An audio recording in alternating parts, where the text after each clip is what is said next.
buying Bitcoin when it crashed at like $4,000. And then a couple weeks later, it was up at 15. So it was a great season.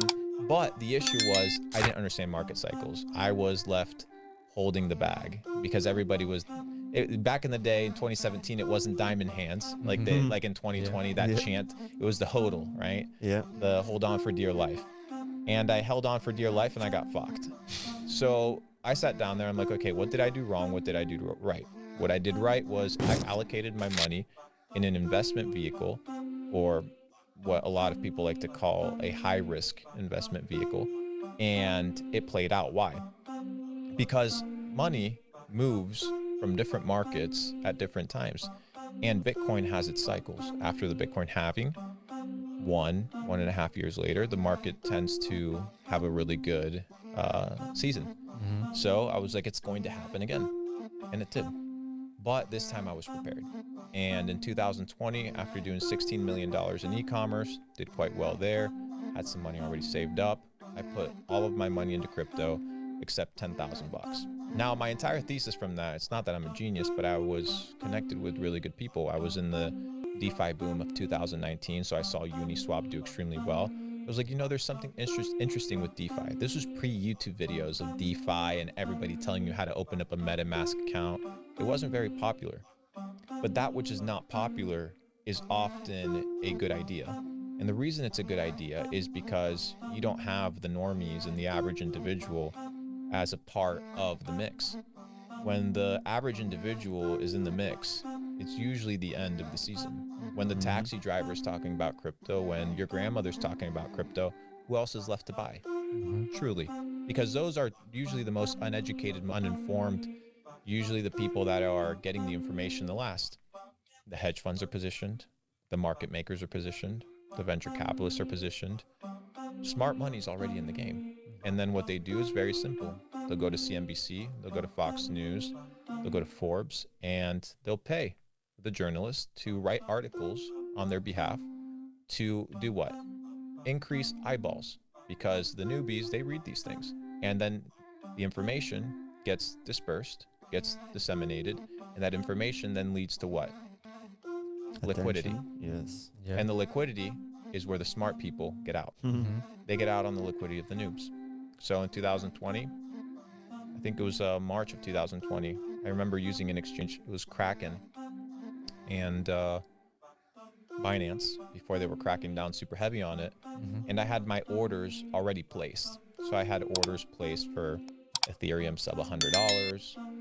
I had Cardano at half a penny, XRP at 13 cents again. And it was the COVID crash. It was the big black swan event, and all of these tokens and all of these orders got filled, right? So I remember I was playing Call of Duty and I see my phone going off, like the little vibration thing, and you see the notifications, all the shit's getting filled. I'm like, oh fuck. At that time, I was kind of scared too, in the sense of, okay, is this actually going to zero? Because mind you, bro, Bitcoin went from 20,000 all the way to 3,500. That was scary, right? But it's usually in the fear that you have to buy into it, and it's in the fear of missing out that you have to sell. And markets are quite psychological.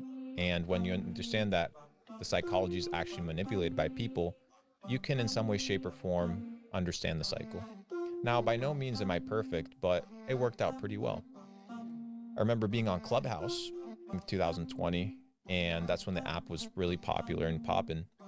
And CZ from Binance hopped on there, and he was giving a kind of like a Clubhouse meeting with other crypto people. I tuned in, and I got the opportunity to ask him a question, because I remember buying BNB in 2017 for $2. So the BNB token, which went to $600+, I was one of the first people that was actually buying BNB for $2 when the exchange was extremely new. I was a big fan of Binance. I still am. I think they're fucking dope. And that's no advice to put your money there, because you never know how exchanges are. But I was a big fan of it. They've done a lot of good for the space and helping it grow. But I said, okay, BNB, it's correlated to what? The exchange. So there needs to be more growth factors and more kind of coal to the fire to keep the engines running. So at that point, I asked CZ, hey, Uniswap has a competitor. They're on they need a competitor. They're on the Ethereum chain. And I just saw that you launched the Binance Smart Chain, extremely new. There was no YouTube videos on it. I think when I went to type on YouTube, the Binance Smart Chain, there was one guy talking about it from India, one guy from China. There was like 2 or 3 videos. So it was super small, right? Yeah. It just gotten started, just launched. And then there was an old guy, some European guy that made a video about it on how to like connect it with your MetaMask wallet. Because you look at MetaMask, the default is Ethereum, and you have to increase different chains. You have to do this whole like nonsense, right? So he said, well, you know, we're trying to compete because the Binance Smart Chain is going to increase the demand for what? For BNB, which is the native token of the platform, therefore driving up the price. Most of the employees, most of CZ's wealth is attached to the BNB token. This is just how it works. So to increase demand, you need to create demand. So he was like, yeah, well, there's other DeFi projects, one of them being PancakeSwap. And I'm like, well, what do you know about PancakeSwap?